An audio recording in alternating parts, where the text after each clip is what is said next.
Mohanlal Jithu Joseph കൂട്ടുകെട്ടിൽ പ്രഖ്യാപിക്കുകയും shooting ആരംഭിക്കുകയും ചെയ്ത ചിത്രമായിരുന്നു റാം. 2 ഭാഗങ്ങളിലായി ഒരുങ്ങുന്ന ചിത്രം ചില സാങ്കേതിക കാരണങ്ങൾ കൊണ്ടാണ് നിന്നുപോയത്. സ്പൈ ത്രില്ലറായി ഒരുങ്ങുന്ന ചിത്രത്തിൽ മോഹൻലാലിന്റെ നായികയായി തൃഷയാണ് എത്തുന്നത്. 2019-ൽ ഷൂട്ടിംഗ് ആരംഭിച്ച ചിത്രം കോവിഡ് കാലത്താണ് മുടങ്ങുന്നത്. ഇപ്പോഴിതാ അതിന്റെ കാരണവും ചിത്രത്തിന്റെ നിർമ്മാണ ചെലവും വെളിപ്പെടുത്തുകയാണ് സംവിധായകൻ ജിത്തു ജോസഫ്. ചിത്രം അതിന്റെ പ്രശ്നങ്ങളെല്ലാം പരിഹരിച്ച് വീണ്ടും ഷൂട്ട് തുടങ്ങുമെന്നും ജിത്തു പറയുന്നു.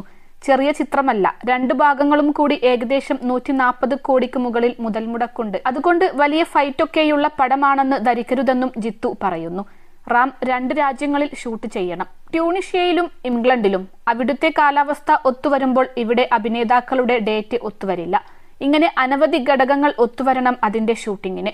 അടുത്ത ജൂണിൽ റാമിന്റെ ഷൂട്ടിംഗ് ആരംഭിക്കണമെങ്കിൽ ഞാൻ ഈ മാസം മുതൽ പ്ലാനിംഗ് ആരംഭിക്കണം.